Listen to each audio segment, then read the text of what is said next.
Welcome to Get Big Out Loud Radio, where we explore living the complex, funny, and beautiful ride of life with me, Kari Knutson, and Dr. Pat on transformationtalkradio.com. Are your thoughts keeping you small?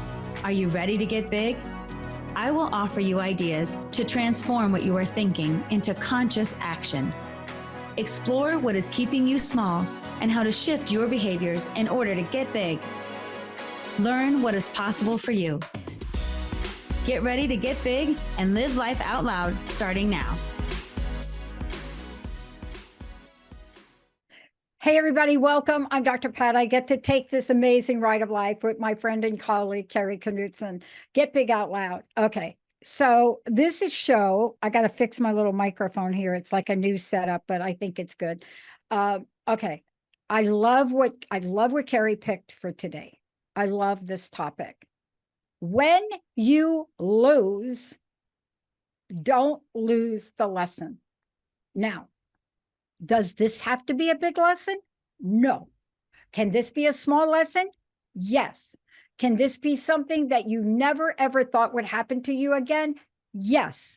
And it happened to me today. So I don't know how she picks these topics and what we're talking about, but it doesn't matter. On the day we do the show, there's something unusual that I can point to, like a phone call I just had with one of my credit card companies, that you could get so off your game with some of this. And yet, when you lose, hold on to the lesson and hold on to that lesson with love. Kari, right? Welcome, welcome, welcome. Right? We were just talking before the break, right? So we're talking about, I was telling you that I spend time in December in my sanctuary, right? This is my sanctuary room in my home. And I'm home for a reason, because I got this biopsy on my toe that won't heal. So the toe is okay, but the biopsy is like hanging on forever. But there are lessons. There's a lesson in this. There's a lesson in getting off the phone with Chase credit card company. There's a lesson where you have to take responsibility, but you have to also understand how you go through this from your specialty, emotional intelligence, correct? Yes, absolutely. I picked the topic because I've been thinking a lot about loss and just like you said, small losses, bigger losses, and how do we take the lessons from them in meaningful ways? But you can't just lose and then like, okay, what's the lesson? Part of what I want to talk about today is like, how do you get to process the lesson? And that is, of course, as I always say, through your emotions. And we all lose out in some way. We lose things like our keys, right? How many times have we think, lost my keys? We lose like opportunities, we lose motivation for things, we lose friendships, things change.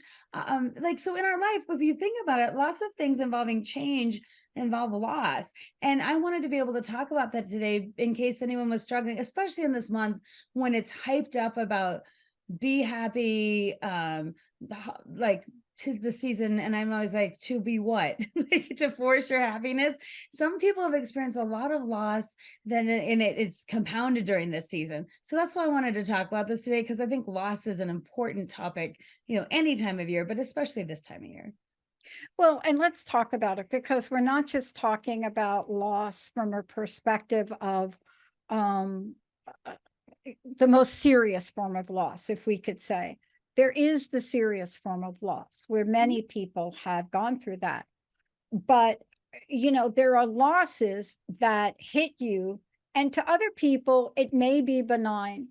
But for people that have a certain focus on life, when something happens and you look at it and you just know there's nothing else you can do, are you willing to look at that and let go? And are you willing to hold on to the lesson? It's fascinating, to me, because I ended up on the brunt of that today. I understand what the lesson is. And, it had a really important impact on me. And yet it's an indication of something bigger that I've got to do with the lesson. Let's talk about this. what are some of the situations in our lives that we're talking about here today? Because I think sometimes, Kari, if you could explain it, sometimes when we say loss, we're expecting job loss, but that's not it. I mean, it could be anything Well, that, right? yeah, well, and anything that's meaningful to you. So your loss could look different for someone else. It could be like no big deal, or what is that a loss for you? But when we think of loss, like you said, we tend to like loss of a job, loss of a person, like really big losses that are easy to go to. Then you kind of, what I feel like people do is minimize the day-to-day losses. And especially when we think about opportunities that we lost out on and chances to do things, maybe because we were too scared to try, maybe because we didn't show up as our best selves, and then we regret that, I didn't take my chance to do that thing, or to talk to that person, or to apply for that position, or whatever it was. Also, when you think about small losses, it could be again, I think it's more personal when we have something that we cared about and that maybe other people don't, so then it's hard to share it. Like, here's just a quick example. So as a speaker, sometimes you apply to things and you put your resume out there, and then you essentially just get rejected. And part of, I really wanted to do this one event and I was so excited, I thought I was a good candidate, and then I got rejected, and I was thinking about like how it just hurt, because it was something I wanted. And when I was telling someone about it, a well-meaning friend was like, well, you speak all the time, like, won't there just be another one? And I was like, yeah, but it wasn't this one, and it wasn't the one I tried for, and there's still a sense of rejection, and I still needed to process the loss of saying, like, I didn't get what I wanted, and I thought I would. And so it was a big deal to me. Does the world keep spinning? Are there other opportunities? Sure. But if you don't acknowledge your own loss in that moment, then you really have a hard time processing the loss. And so what I feel like is what people do is we don't acknowledge the small losses in our lives, even when we think about COVID and how many people like lost opportunities to do things. They're like small things, like go to book club, go work out, meet with friends. And then people would say, well, at least you still have a job and you're safe and you're not sick. But you have to say, but yeah, but can I still be sad I don't get to go to book club or work out or go for coffee? Yes, those are small, tiny losses that build up. And if you don't recognize those in yourself, it can be difficult to affirm your experience. And then what I tend to see people is deny it. Like, it's not that big a deal, but then they're hurting inside. They're hurting, but they're trying at the same time, like, I'm fine, everything's fine, but they're not. And it's okay. I feel like in a world that offers up a lot of great things, I feel like a lot of loss is mixed in there too, on a bigger scale, but on a daily scale. Like you mentioned 3 things today that you're dealing with. And if you could see that as not a human failure, as like, but I'm struggling with a couple of these things, especially to you, your foot is vitally important to you being able to walk around and do your life and do the things you want to do. And whatever's happening with Chase is important to you because that's your money, right? So when I go, like, whatever, Dr. Pat, you'll get over it. You always do. You'll be fine. Imagine Yes. if I responded that way, how diminishing that is to how you feel in this moment. Yeah, And we a lot of times diminish ourselves before anyone else gives us a chance to. So that's exactly. I think is important to talk about loss on a big, huge spectrum. It doesn't have to be what we consider. Whatever loss is for you gets to count. Yeah. And I think this is an important situation because, when you're looking at things that occur in your life, you have to ask the question, and this is something you were talking about today. Let's talk about this because there's always a story, right? How often, Kari, do we get stuck in judging? Like we are our own Judge Judy, right? She Can you was imagine? tough. Judge Judy. We're like the Judge Judy. Inside of us, we're really tough. Like this one situation for me, I took it really hard, and I haven't given up yet. And the reason that I took it hard is because, you worked so long for something, and one incident, and this is really the lesson in life, isn't it? No matter what I thought I did, which I thought I did. Their records don't show I did it. I swore that I did it. Mhm. I honestly, I don't know if my internet went, I don't know. But no matter what that was, that one incident could cause something to change. But Mhm. how we look at it is whether or not we are going to be affected by it or not. You see, how many people right now have gone through COVID and had to do extraordinary things to survive? And Mhm. people are just beating themselves up, right? I'm no different, but I don't go down without a fight. Sure, but a lot of people do though. The internal judgment again is sometimes worse than the external judgment that we are preparing ourselves for. And that has a lot to do with again diminishing our experience, diminishing our ability to express ourselves, to own the loss. And really, Mm, I think loss is very connected to change. And when change happens, any kind of change, like you have to acknowledge the loss. And a lot of us have gone through yeah. extraordinary, I would say unprecedented and forced change over the last few years. And we did lose a lot. And to say, like, well, look on the bright side, or you should be so happy, or it's not that big a deal, all that does is diminish your experience. So then your brain is like, it makes you question yourself. And you can't show up with confidence to be like, this is what I experienced. This is how I felt. This is true for me. It may not be true for Yeah. you. You may not have had those feelings. It's okay because it's not a competition. So that's like again the judgment piece keeps us from I might be talking to you think I shouldn't tell Dr. Pat about my thing because look at her thing. Oh my gosh, it's so much better. Like I and then we do what I call comparative suffering. And in comparative suffering, it's a lose lose. So not only do I lose out on expressing myself and telling you my thing, I lose out on affirming that I'm having even an experience that is worth talking about. And I always say there's a great quote by Teddy Roosevelt that says, comparison is the thief of joy. But I just say comparison is a thief. It's a thief of your own experience, of how you truly feel. It's a thief of your self-expression. And that's the whole idea of comparative suffering simply minimizes your feelings. It minimizes the legitimacy of them. And Yeah. then you show up again with this weight of, I call it like this idea of like the facade of okay, like everything's fine. And then you're really like, oh, like you're so weighed down by your feelings and how unprocessed they are. And when I think of holding feelings, it's like trying to hold water. And you can't hold water for that long. They're meant to flow through us. You're not judging the way the river flows and how it decided to go over the rock. But sometimes we hold and contain and constrict and try to do this. And it's just a fool's errand.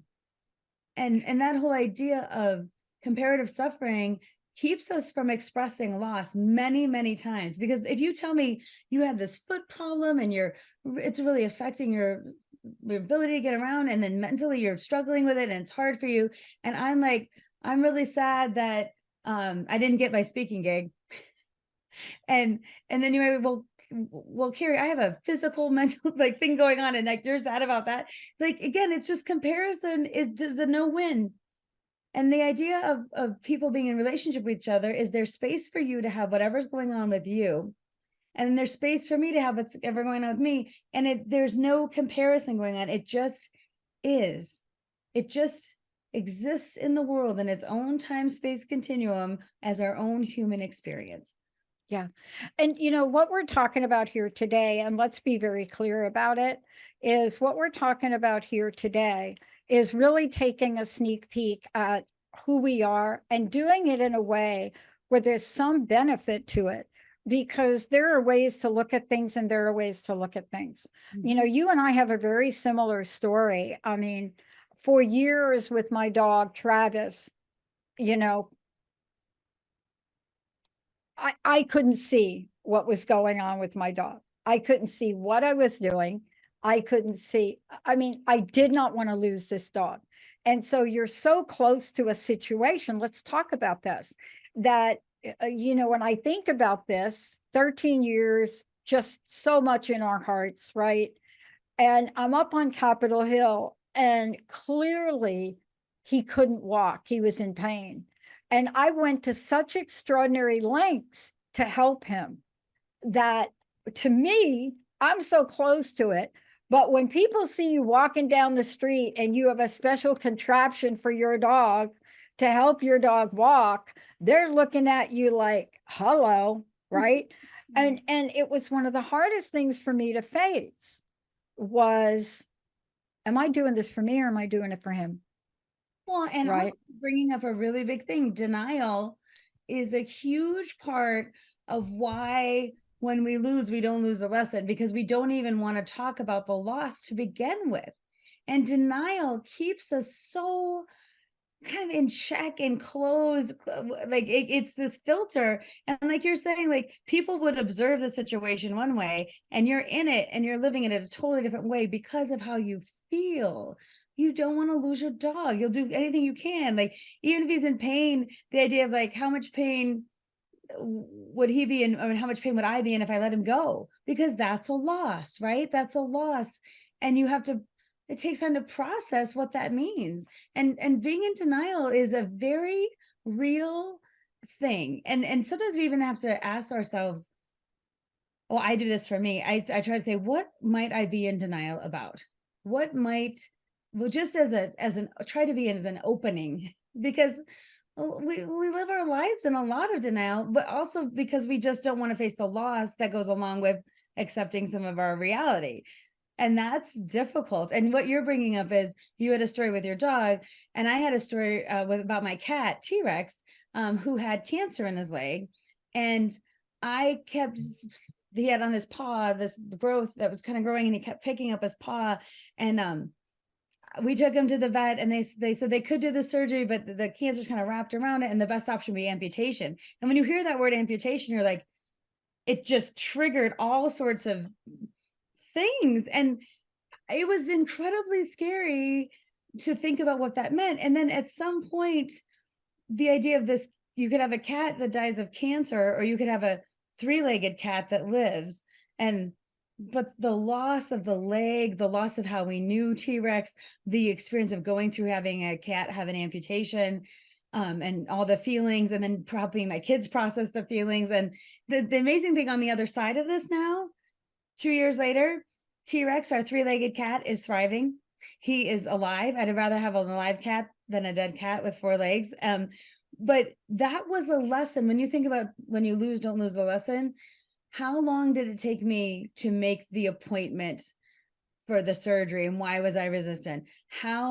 What that was a lesson to me in decision making and getting out of denial. And also, like, just because I've never experienced a three-legged cat doesn't mean I couldn't have one, and it doesn't mean you couldn't have a good life. But it was a lot of looking back at myself to be like, my emotions were so strong, it kept me from making a decision, and it kept me from seeing the reality. And someone kind of had, one of the vets we talked about said, you can have a four-legged cat that's dead or a three-legged cat that could live. And then you kind of have to start thinking that way. But sometimes in life we get in denial, and now I look at decisions sometimes that are very emotional for me, and I think about that decision with T-Rex to finally do it and Yep. go through all the emotions of the heavy emotions of that. And I learned, now I think, what did I learn from that that I could apply someplace else? Either about how I show up to hard decisions, about what I feel afterwards when I feel Mhm. pride and acceptance. What is it that I learned from that experience that I can now take and apply to something else, because I've learned something about myself. I've learned something about me that will help me in the future. Yeah. So this is what I want to talk about when we come back, because we're living at a time right now where we have an enormous opportunity. Each and every one of us has an enormous opportunity, Kari, right now. And, but yet we don't have the tools that you have, that you work through. And I am finding more often than not in the people I work with, there's one thing that I'm seeing right now. Not that there aren't other things, but it's a really important one. So many people feel they've lost their voice. They don't have a voice. Some people have physically lost their voices, but there's this sense of, I thought I had a sense of myself during COVID. We knew what the rules were. We didn't like them, but we knew it. And what's happening is people are coming out and they're trying to express concerns. They're trying to say, let's everybody have a happy dance. And by the way, it's still tough for some of us and nobody's listening. That was one call I had last week. The others are not as serious as that, but they're all important. They're all important. When we come back from break, I want to talk with you about what does that mean to have an outer voice, get big out loud? And what does that mean to have an inner voice, get big in loud? Is that even like a thing? Kari, before we go to break, how do people find out about you? And when we come back, we're going to talk about the voice, not the TV show, but we're going to talk about your own voice. How do people find out about you and everything you're up to? They go to knutsonspeaks.com. It's KNUTSON speaks.com. They can find out about presentations, about coaching, and about the things that I'm doing. They can sign up for my newsletter. And the best thing I feel like I'm doing now is doing custom presentations too. People will call or email and say, hey, we're struggling with this. Can you do that? So I'm really doing some interesting work around applied psychology and emotional intelligence to help really specific issues within groups. And that's been a new and exciting thing. So please reach out through knutsonspeaks.com. We're going to take a short break. When we come back, here is the thing. Do you wish you could get big out loud? Do you wish you had a sense of what that even meant? When I mention that, do you feel a little bit anxious, maybe a little teary-eyed? All of that is important. How big, how little, how much of a voice, how little of a voice. But there's nothing more painful than not having a voice for so many people that live in a free society. When we come back, we're going to talk about that. We're going to talk about strengthening. We're going to talk about what does it mean when you lose your voice, as many of us have during the past 3 years, right? Like again, I mean, I was watching a football game yesterday and I'm thinking to myself, what is wrong with that man's voice? Because in football, you have to show up if you're a commentator, even if you're sick as a dog. What's up with that? Let's take a short break. We'll be right back.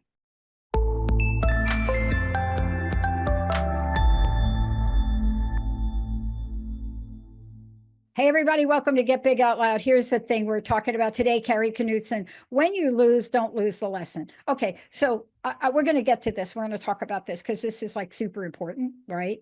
Thank you for sharing a story about your kitty. It's hard for me to even think about Travis. But I want to talk about voice for a minute because I had a scenario this morning that I felt totally voiceless. I made 5 calls to my credit card company, and I will say they're Chase. And I tried to explain a situation to them where, look, I know what it's like to stay on track with your payments. I make all my payments. I had to learn that the hard way because it was a time in my life I didn't make those payments. Just saying, but I was young then. Listen to that excuse, right? However, I learned what the importance. But like everybody else, I went through a period where COVID, you get sick, you get somebody to go online. I thought they set up auto pay. They did make the payment. Auto pay didn't take apparently. And so off we go, right? And there's a payment that gets missed. Do you think they call you? No. Do you think I get a text message? No. And so here we sit in a conversation with them, trying to explain it. And the answer is this. And this is a warning to everybody because this is a lesson. Our policy says if it wasn't an error, we can't do anything. I said it was an error. They said, no, it's not an error. You didn't set up auto pay. I said, we thought we set up auto pay. So there's no flexibility. And this happens in life a lot.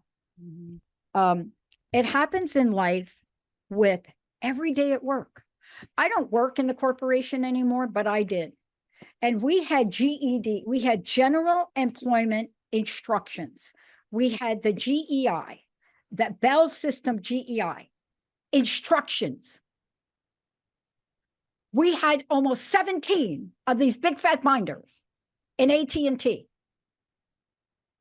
Do you know how many times you're set up to lose and not have a voice in that environment? Come on, tell me, Kari. Yeah, well, you bring up something interesting about voice, right? And when we lose when people say this is how it is, and that's just it, and the frustration that builds from not being heard, not being listened to, not having other options, and sometimes that's what the answer is, and then we're left with like, but I'm a good person, but I tried my best, but I did the thing, and now you won't let me, and like the closed door kind of in your face brings up so many feelings for us. And I think a lot of people can relate to the finding the feeling of having no voice, like finding themselves in a situation where they have no efficacy to change a situation, and the loss of sense of like self, and but also feeling rejected, and that feeling of judgment that comes along with that is deep and hurtful. And many times when we don't have that voice, what we tend to do is then you can turn that around and be like, well, maybe there's something wrong with me. And we start to personalize, instead of the situation is what it is, and here's the outcome, and here's what I need to figure out. A lot of times we'll put judgment on ourselves, like, I wasn't enough, I didn't say the right thing, I should have tried this way. Like we live in a shoulda, woulda, coulda, or we blame ourselves for not being enough, or we start to get, this is on the other extreme, we get really critical. So now all credit card companies suck and customer service is awful anywhere you go, and you start to get bitter because you create a narrative around one experience that you had, and because you couldn't process your own emotions around it, you project that out, and so you're like, they're always out to get you, and it becomes these statements of like, never trust those guys. It's always, it kind of goes in and out in ways that aren't necessarily productive if you don't stop to consciously think about like, hey, what's going on with me today? I had a horrible 5 calls, super frustrating, totally rejected, been a client for decades. Is this how you treat me? Feeling of that, so you have a lot of feelings going on today with that, right? I And mean, there are a lot of feelings going on with that today. yeah, Mm, and you lost essentially your argument, which you're well, saying I temporarily lost my argument because I correct. filed a dispute because, Right. it's not that you lose an argument. You can't even present your argument in a way that allows them to listen, because while they're open to hearing you, our policy says that if there was no error, meaning on their part, and you're saying, I think there was an error on your part, or the interface to set this up didn't work, or dot, dot, dot, they can't even hear it. And the problem is when you feel that you are in a situation where you have lost. Mm-hmm. Everybody can relate to what I'm saying. I'm giving you a really benign situation right here. But when you have lost something, Mm-hmm. there is a lesson. But Kari, it is so hard. Well, this Kari, is look, isn't it hard to get from the loss to seeing the lesson, Kari, right? absolutely. I'm so glad you brought that up, because you're not supposed to do it in the same breath. Because what the first thing you have to do is like get out of denial about what happened.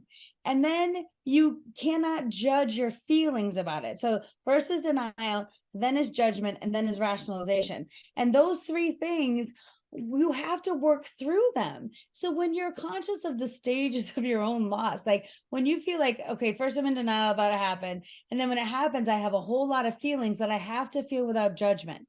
I have to feel without judgment. And then I have to be careful of the idea of like minimizing through rationalization. It's not that big a deal. Everyone else goes through it. I shouldn't be this upset. Or the other way is like letting yourself get carried away with like, one small thing happens, like today this happened to you, and then let's say you let it affect your whole day. And then everything you interact with has the lens of defeat or anger from today, right? Mhm. And so then you have to worry about, I call it like spillage. You need some containment around that experience so that you can contain what happened, understand why you might try to rationalize your emotions, and then just let them be what they are, but then not let that spread to other situations where, because I tend to think what we do is look for proof of what we're, it's called, like people call this confirmation bias. And this is the idea of like, here's an example. Like if I hear a study that red wine is good for you, I'm like, yes, that's a good study. I believe that to be true. Or chocolate is good for you. That's a good. But if red wine, if I hear a report that says red wine is bad, I dismiss it as ridiculous. Or chocolate, I mean that's a stupid thing, right? I don't want to hear it because I just want to hear what I hear. So sometimes when we go through bad situations, let's say we interviewed poorly for a position and we didn't get it, we may then take that experience and then bring it to the next thing we're in, expecting like job interviews are never fair. People never like me for how I show up. I have to be someone else other than who I am. We create a story and then we confirm that through our Yeah. experiences. Or if you're going to say all customer service is bad, and then you look for what you see. So then you have those experiences. So when you can contain, here's what happened to me, here's how I feel about it, and I'm not judging my feelings, but I'm exploring what that means, then eventually, once you process the loss and you say, what did I lose? Whether it was an argument, whether it was self-respect, whether it was esteem, whether it was whatever feeling you're going to go for there, then you can get to the lesson. But don't Yeah. jump to being like, oh, I had this loss. What's the lesson? Like it's taken me years Oh sometimes. my God. Like, what did I learn about myself? Sometimes it's days, weeks, months, and years, but you can't jump from the loss to the lesson in the same breath. Most of us can't because the feelings are so Mhm. intense around the loss. You have to give yourself space to get out of denial and to get out of rationalization and to not have judgment. Those three things will waylay you from getting to the lesson. It is. And I want to talk about this in the context of what you and I do. You know, metaphorically, we can talk about losing our voice, but when you and I literally lose our voices, COVID, something, whatever it is, what the latest new thing is that we're out in the world and we got it, and here goes the voice, right? You know, that is our livelihood in a lot of ways. And so it doesn't just affect us at a personal level, it affects us at, you know, a livelihood level, right? You take the metaphor and you actually have it happen. Now, some people would say it's a chicken and egg conversation. We could do a whole nother show on self-fulfilling prophecy. That we can do. But when things happen like that, you have to look for the nugget. Yes. You have to look for the nugget. You know, when people hear me talk about our past 3 years of experience as a network in COVID, we looked at other things that we could accelerate in that period of time. I'm not saying that was easy for us. I'm not saying that every week we didn't have a new producer come in, go out. That is just the way of that. And it's very hard to keep clients happy when you're in this transient sort of, you know, dynamic. But there was a silver lining in that. Did you Oh, find a silver lining in losing your voice? yes. So what people don't know is I lost my voice for 6 days recently. And I kind of sound, I feel like I still sound a little bit like harsh, but I completely lost my voice. And I had gigs coming up, and the pressure of being okay by a certain date was so intense. And like completely losing my voice was shocking and frightening, and to have it go on day after day, and every day I wake up and I'd be like, hello, trying to see if it magically came back, and when it didn't, it was crushing because it was the rationalization. Like everything I do involves my voice, like everything Knutson speaks. It's speaking. And so physically to lose my voice for that long and then to have gigs coming up where like, will I need to cancel? Will I have to own that I can't force my body to get better in time? Will have to think about how I do my business if my voice doesn't come back? Like all those things, like literally losing my voice. And then it was so interesting trying to make a doctor's appointment. You know, when you call and they're like, what is your number? And I'd be, what? And like did not hear your number, please put your number, and I feel like I'm yelling, and I'm like, even physically, like how do I get my information? So learning how to email my doctor and try to figure that out was a lot of stress, and it was also such a disappointment, and it was frightening. It was frightening to me, to something you take for granted, like communicating, how when you lose it. And so for me, this lesson over the last 6 days was so fascinating about how I responded to something out of my control, how I responded to telling the truth, because I don't want to let people down. So I finally had to like email these people for a speech I was supposed to give on Tuesday that I might not be able to give a speech. And I cried. I cried writing the email. Then I was trying to be so professional, but I had to be honest. Like, I may not physically be able to speak in time to deliver this keynote. And that was such a disappointment because I pride myself on that. But then you think, what's the level of acceptance for reality? Right. And then what's your level of professionalism versus sharing your truth versus withholding important information? How long do you wait? So that, looking back, I'm like, oh my gosh, look at how I showed up in this situation. Look what was hard for me. And notice I'm doing with this without judgment. I'm not saying, look what was hard for me and why couldn't I do it better? I'm just noticing with curiosity. And when you can be curious about yourself instead of judgmental, that's where there's growth. Why were my emotions so high? Why was this part difficult? Why did I resist telling people I speak to sooner? When did I lose hope? And what caused me to lose hope along the journey? And also, how resilient was I to look up that you could get a prednisone shot and then like get an appointment on a Saturday and then go to acupuncture and Reiki and do everything and be open? Like, look how much you tried, right? And even at the last minute, so I was supposed to speak on Tuesday. On Monday, my voice was not back yet, but the conference planner and I said, why don't you just continue to fly out? It was in Indiana. Come to Indiana in case it's back on Tuesday, you'll be here. But can you imagine being on a plane and being like, please come back, please come back. You have 12 hours to come back. And I think about myself too, like, okay, Kari, I'm proud of your, looking back, your willingness to try, your effort to show up. And then also, you cannot control everything. You cannot. And that was a huge, like, when I was getting out of my denial phase and processing my feelings, one of the biggest lesson is like, you feel the need to control so many things. What happens when you can't? How high does your stress level get? And why do you try to control the uncontrollable? And then why are you sorry about that? And then you feel guilty. So again, with curiosity and compassion, you can unpack that and be like, wow, look what I learned about me. I'm so interesting, right? And then look what I can do next time and take the nuggets. Then I can learn the lesson. But without curiosity and compassion for your experience and without looking at it just as an observer, look how I felt then. Look what I did then. Look what came up for me. And again, one day I just cried out of sheer frustration to my husband. And he's like, it was so great that he wasn't like, you'll get it back eventually. Don't worry, you'll get it back eventually. He's like, I can just imagine how devastating this is for you. And when he said, I can imagine how devastating this is for you, it Yeah. me to be okay with the fact that I was devastated. And I owe him so much. He's such a wonderful man, because in those situations, there's a pivotal moment in a friendship or relationship where someone can either move you along or shut you down. And if he would have said, Kari, whatever, it's only been 6 days, you'll get it back eventually. Like, stop making a big deal. At least you have your rest of your health. Like, if he would have said anything like that, can you imagine how that would have diminished my experience?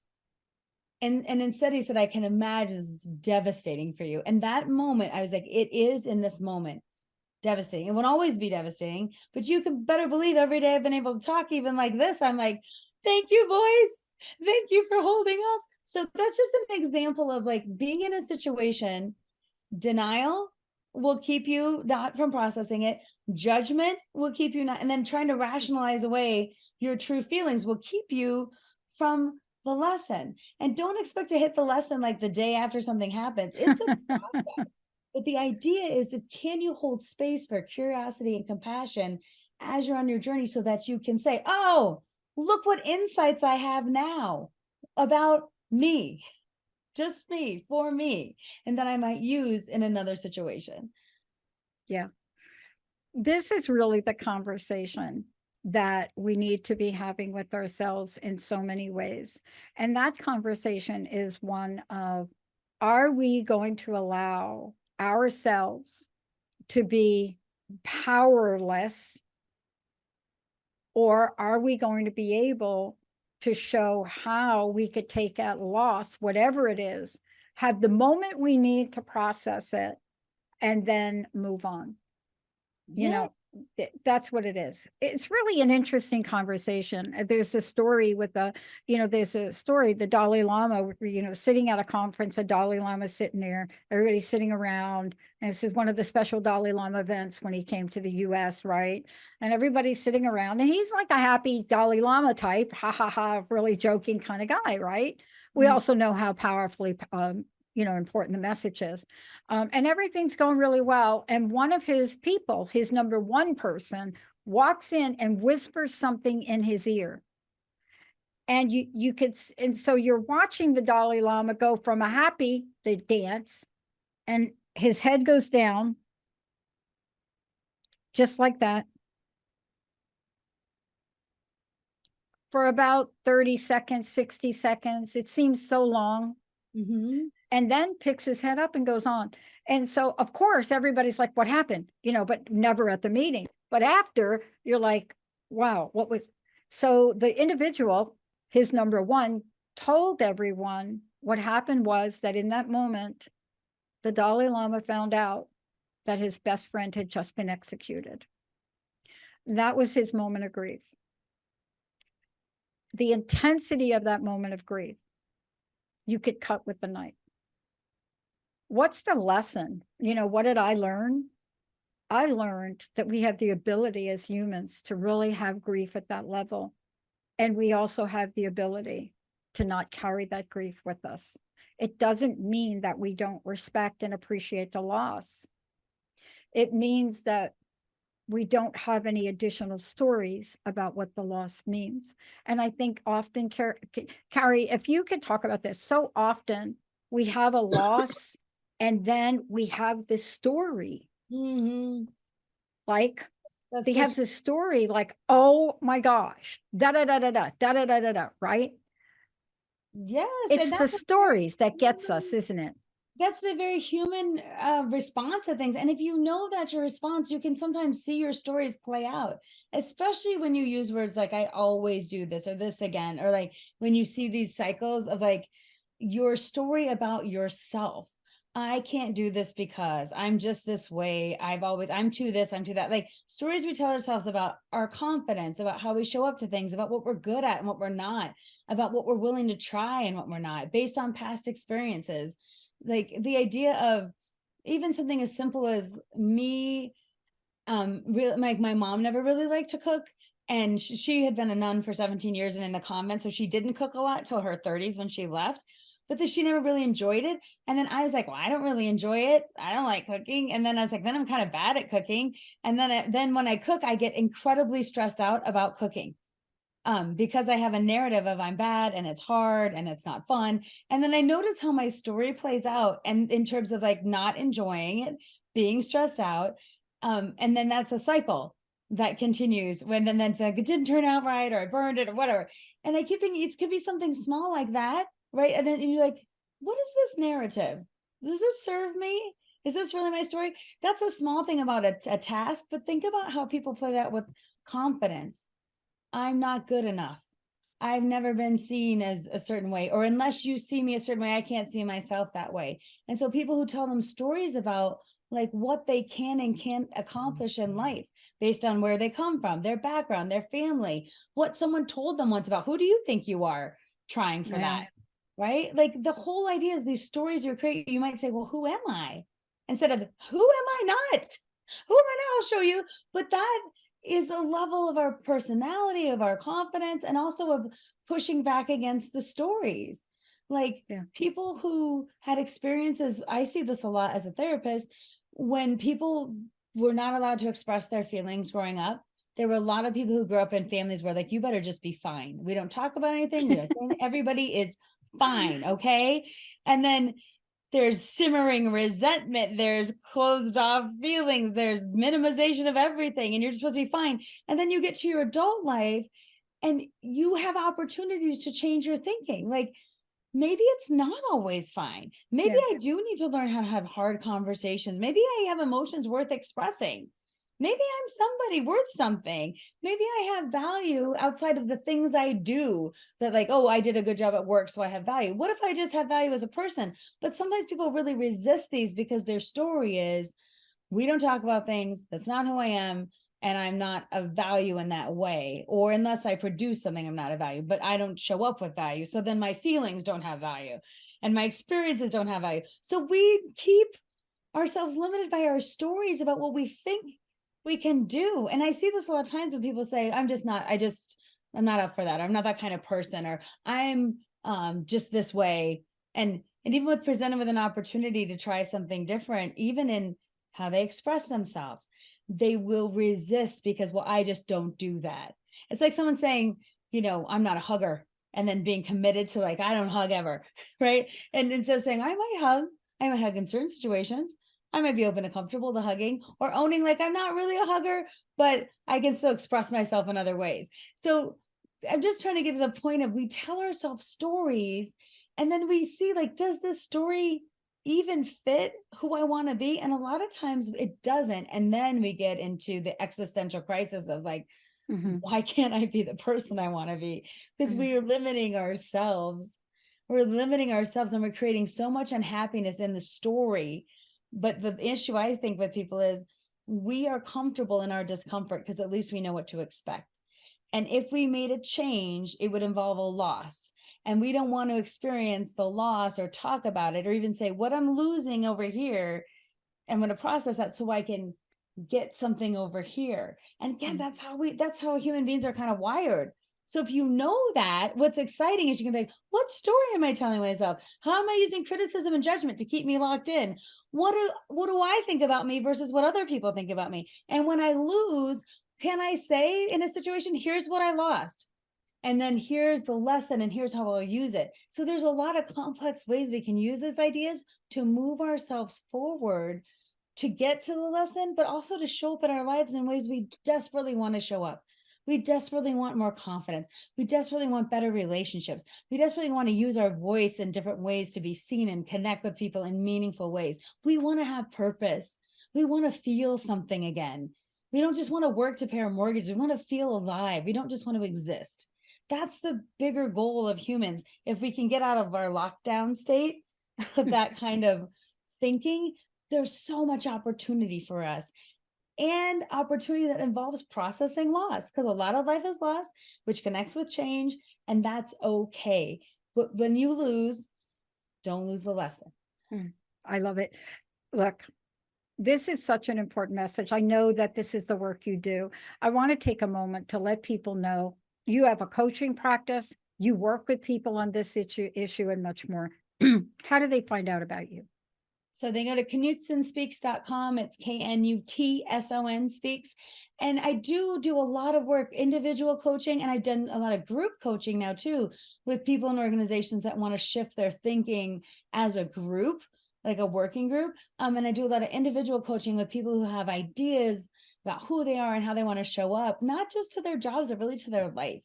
And a lot of my presentations touch on all of these topics. And when people want to do coaching, they're like, I want to take this and personalize it to my experience and really figure out how to apply this in my own life. And so I love the fact that I get to do presentations and coaching, both group and individual, because it takes the message and it makes it personal.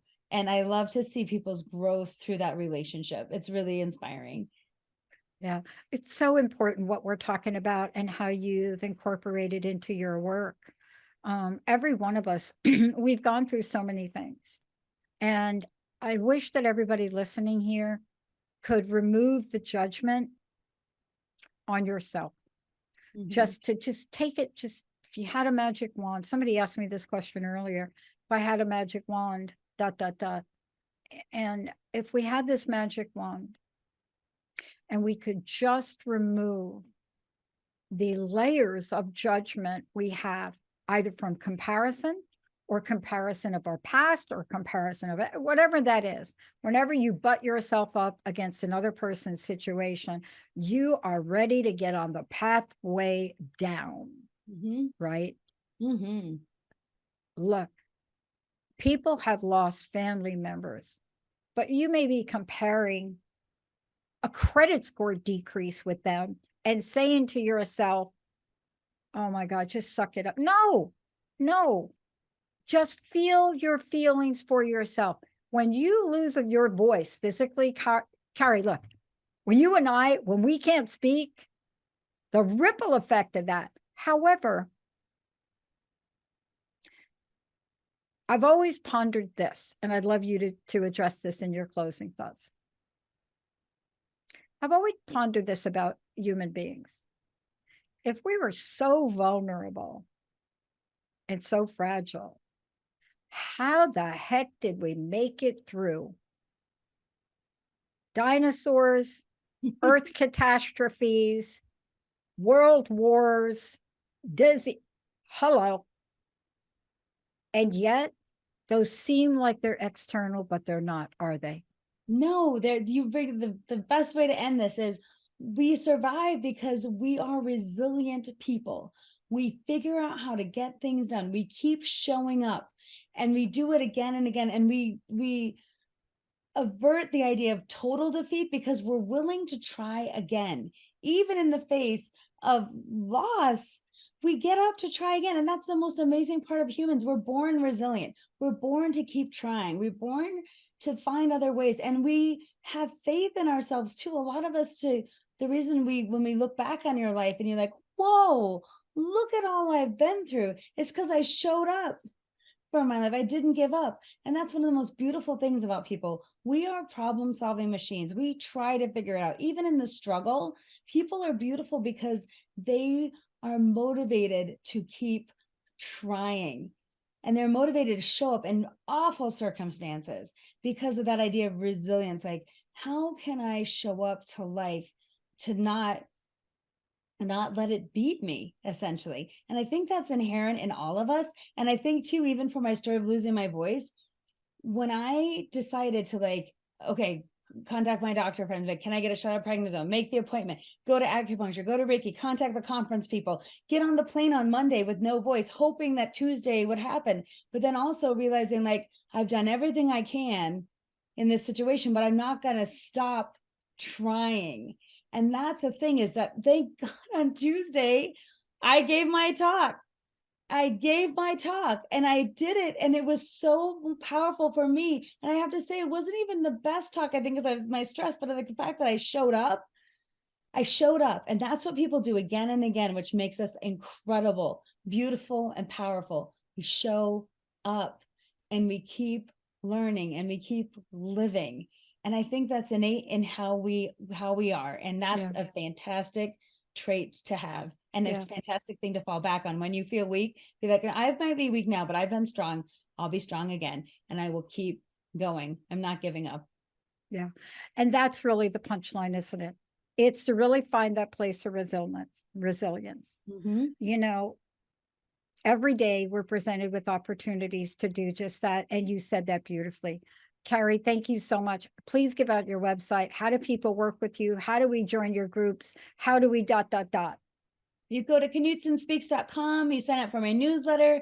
You go on Instagram under Knutson Speaks. You go to Facebook under Knutson Speaks, and you message me, and then we connect about whatever way I can help through a presentation or coaching that will help make an impact. Because the whole point, like you said, is to get big out loud, to do these things in the world, not keep it inside, but to talk about hard things, find a path forward, and support the bigger vision of how we can show up as humans to live, not to survive our lives, but to thrive and to really live, not just exist. Thank you, Kari Knutson. I'm Dr. Pat. Thank you, Colton, for everything. Thank you all. You heard a lot here today. Please don't take this journey alone. Please. It is a really tough one if you decide to do that.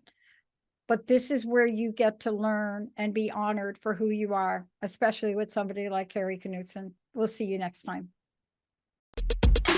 You have been listening to Get Big Out Loud Radio, where we explore the complex, funny, and beautiful ride of life with me, Kari Knutson, joining Dr. Pat live every second Monday at 10 a.m. Pacific on TransformationTalkRadio.com.